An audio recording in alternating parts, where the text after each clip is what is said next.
Masih membahas topik degup industri retail di PPKM darurat, dan sebelum kita lanjutkan perbincangan, tim redaksi kami sudah merangkum beberapa informasi grafis yang mungkin saja bisa menjadi salah satu referensi untuk Anda. Langsung saja kita ke grafis yang pertama, kita akan coba lihat sektor retail yang masih beroperasi saat PPKM darurat mulai dari tanggal 3 sampai dengan 20 Juli 2021. Supermarket dan swalayan yang menjual kebutuhan sehari-hari, kemudian kebutuhan kesehatan farmasi, apotik, dan juga toko obat. Kemudian sektor esensial lain seperti ATM Center dan kantor perbankan dalam pusat perbelanjaan. Kita beralih ke grafis selanjutnya, kita punya pernyataan dari Ibu Ellen Hidayat, Ketua Asosiasi Pengelola Pusat Belanja Indonesia atau APPBI DKI Jakarta, di mana dinyatakan termasuk kategori F&B diizinkan beroperasi namun hanya dapat melayani pembelian yang dibawa pulang, takeaway, dan juga dalam sistem pesan antar, karena layanan dine-in atau makan malam tidak diperbolehkan. Kita beralih ke grafis selanjutnya, kita akan coba lihat juga kunci sukses sektor retail, pemirsa.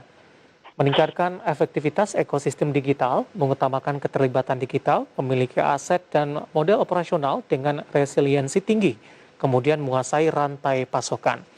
Beberapa informasi grafis yang berhasil dihimpun oleh tim redaksi kami dan semoga bisa menjadi salah satu referensi untuk Anda. Pak Nando, kita lanjutkan kembali, Pak. Ya baik. Iya, tadi di awal segmen sudah Anda jelaskan tadi keinginan dari Aprindo untuk gerai-gerai yang menjual kebutuhan pokok operasionalnya diperpanjang untuk memaksimalkan pelayanan, kemudian juga mengurangi penumpukan maupun antrian dalam melakukan pemesanan dalam hal ini. Kita balik ke garis besarnya kembali, Pak Nando. Bagaimana Aprindo melihat penerapan PPKM darurat ini dampaknya kepada sektor retail kalau kita bandingkan dengan penerapan kebijakan atau pembatasan yang sudah diberlakukan sebelumnya, Pak? Ya, kalau bicara dibandingkan dengan yang sebelumnya, ini pasti sudah sangat jauh sekali ya. Terus terang aja sebelum PPKM darurat diberlakukan ini, sebenarnya industri retail itu sudah semakin membaik ya. Jadi dari bulan Januari itu sampai dengan April kemarin, Mei itu sudah ada tren-tren yang cukup naik sedikit transaksinya gitu ya. Tapi kemudian dengan adanya PPKM darurat ini ya kita terpaksa harus siapkan exit strategi yang jauh lebih tepat lagi gitu, mensiasati bagaimana pertama akses masyarakat yang sangat dibatasi oleh pemerintah, terus kemudian sehingga akhirnya dibatasi ini kemudian menimbulkan transaksi yang kemudian akhirnya akan jadi penurunan transaksi begitu. Nah itu yang perlu segera diantisipasi oleh retail, bagaimana anggota-anggota Aprindo juga maupun retail-retail yang lain untuk berpikir dengan cepat melakukan strategi bisnis yang efektif begitu Pak David.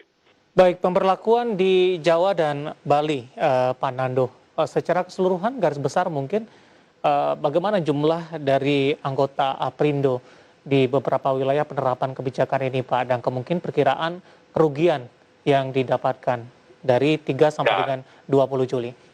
Ya, jadi diperkirakan kan anggota Aprindo di Jawa Bali ini kita diperkirakan mungkin sekitar 200 sampai 300 gerai ya. Iya, jadi dan penurunannya sangat signifikan begitu karena ya balik lagi tadi ya mobilitas masyarakat yang dibatasi secara umum ya kita perkirakan mungkin bisa terjadi penurunan sampai dengan 50 sampai 60%. Begitu Pak David. Baik, diperkirakan lebih dahsyat Pak kerugian yang didapatkan dari kebijakan yang sudah diterapkan sebelumnya? Penurunannya terjadi sampai dengan 50-60%, saya pikir mungkin angkanya bisa mencapai dengan dalam 2 minggu ini mungkin bisa mencapai 1,2 triliun mungkin ya transaksinya di situ ya. Transaksi ya, kita bicara transaksi ya.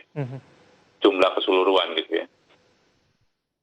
Baik, ini juga sudah memasukkan faktor dari gerai-gerai kebutuhan harian tetap buka begitu Pak? Apakah kondisinya akan lebih buruk lagi ketika gerai kebutuhan pokoknya juga tetap buka tapi dibatasi tadi seperti yang Anda katakan? Ya, tetap dengan asumsi yang kita sesuai dengan apa yang disampaikan di dalam PPKM darurat ya, bahwa retail modern tetap bisa beroperasional dengan waktu yang normal begitu. Baik. Apakah ini satu kemunduran tidak, Pak Nando, bagi industri retail di tanah air? Tadi Anda katakan di antara beberapa bulan Januari dan April ini sudah mulai melakukan atau sudah terjadi pemulihan begitu dengan penerapan PPKM darurat ini.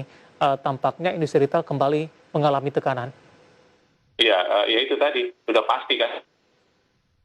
Di tengah-tengah Lebaran kemarin, rebound semakin baik gitu ya, transaksi semakin baik meningkat, dan sekarang kemudian dibatasi ini tentu pasti ada terjadi penurunan gitu. Dan ini tadi apa yang saya sampaikan itu hanya perkiraan dalam 1 sampai dengan 3 hari ke depan, itu sampai dengan 1 minggu ke depan lah ya.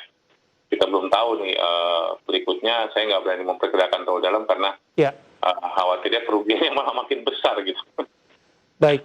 Pak Nando, bagaimana dengan sosialisasi Pak jelang penerapan dari PPKM darurat ini, kemudian keterlibatan dari para pelaku usaha, terutama dari Aprindo dalam penerapan kebijakan ini, Pak Ya, Nando? sebenarnya sosialisasi sudah baik dilakukan ya. Kita juga diminta beberapa kali diskusi dengan Menko Perekonomian gitu, dan salah satu usulan-usulannya sudah sempat diakomodir. Salah satunya adalah bagaimana sektor retail ini masuk dalam sektor esensial yang kemudian diberikan kesempatan beroperasi. Tapi masih ada lagi sebenarnya yang kami inginkan. Kalau kita bicara subsidi untuk konsumen dan masyarakat itu sudah sangat baik ya diberikan ya, saya rasa ya. Yang kita masih mintakan ke pemerintah, retail model ini masuk ke dalam 7 sektor prioritas yang dimintakan oleh pemerintah, hingga akhirnya kita bisa mendapatkan akses untuk alokasi dana pemulihan ekonomi nasional. Dalam merumuskan kebijakan, Aprindo dilibatkan tidak, Pak Nando? Ada beberapa kali diskusi ya, tetap diskusi dengan Kementerian Perdagangan dan Kementerian Perekonomian. Baik, dalam perjalanannya ada memberikan masukan begitu, Pak? Iya, iya. Ya, kita ada beberapa kali diberikan kesempatan untuk melakukan FGD dengan Kementerian Perekonomian dan Kementerian Perdagangan, terutama dengan Kementerian Perdagangan ya, karena kan kami induknya adalah di Kementerian Perdagangan. Poin-poin apa yang diajukan, Pak Nando? Nah, yang tadi kita sampaikan adalah bahwa retail operasional tetap harus diberlakukan secara normal, karena kita sudah lakukan dan terukur, dan kemudian mengingat ini kan gerai retail modern yang menyediakan kebutuhan pokok masyarakat. Terus kemudian yang berikutnya, yang kita mintakan berikutnya adalah bagaimana tadi itu retail modern masuk dalam sektor prioritas dari pemerintah dalam 2019 ini. Baik, Pak Nando, itu tadi kita sudah bahas dari retail yang menyiapkan kebutuhan pokok begitu, Pak. Bagaimana dengan retail lainnya, Pak Nando, updatean terkini, terutama dari retail farmasi yang memang ini tetap dibuka begitu? Ya, iya tuh. Apalagi retail farmasi gitu kan ya, pasti tentu kita mintakan ada beberapa anggota kita juga yang bekerja farmasi harus diberikan kemudahan akses bagi masyarakat untuk melakukan pembelian di retail tersebut begitu. Tentunya produk-produk farmasi ini kan, atau produk kesehatan ini kan sekarang ini di tengah-tengah situasi pandemi menjadi kebutuhan, udah bisa dibilang kebutuhan pokok juga ya gitu ya.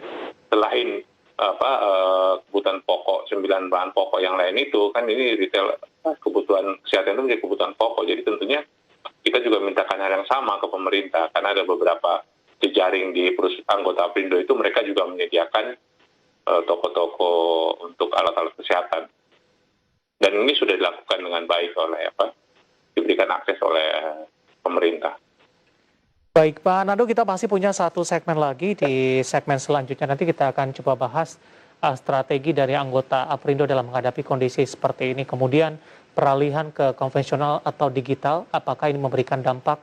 Paling tidak ada perimbangan, Pak Nando, dengan tekanan yang terjadi di sepanjang pandemi COVID-19 ini. Dan pemirsa, tetap bersama kami.